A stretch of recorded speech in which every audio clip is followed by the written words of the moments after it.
US envoy Trump grants Ukraine green light for deep strikes inside Russia.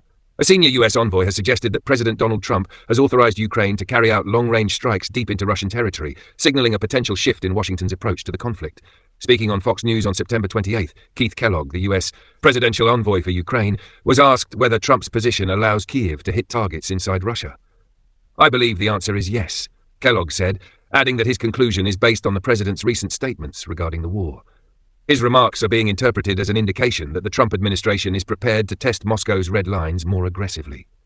The comments come at a moment when Washington is steadily increasing pressure on Russia, which has so far rejected both peace talks and even a temporary ceasefire.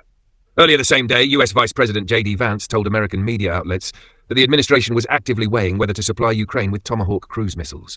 Such a move would mark a dramatic escalation, as the Tomahawk has the range to strike Moscow from Ukrainian soil.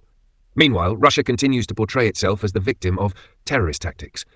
On September 29th, Russian daily Izvestia reported that a 76-year-old woman and her 6-year-old granddaughter were killed in a fire sparked by a Ukrainian drone strike in the Moscow region. Russian officials say the attack underscores the dangers of Western support for Kyiv's military operations.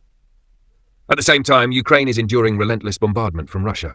Each day, waves of drones and missiles target Kyiv and other regions, causing casualties and widespread damage to civilian infrastructure.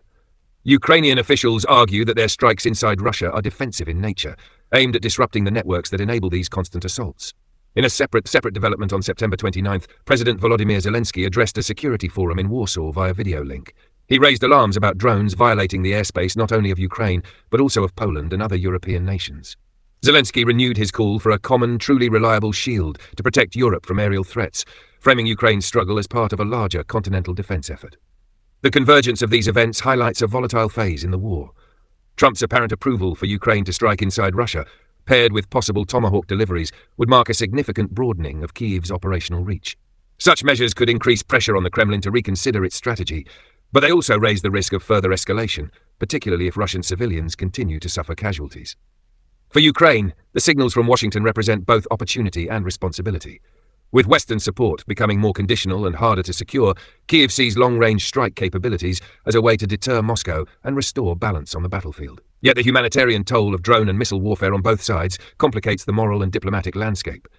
As the conflict grinds on, the debate within NATO capitals is likely to sharpen, whether to double down on military aid to Ukraine in pursuit of Russian concessions, or to push harder for negotiations before the war spirals into an even broader confrontation.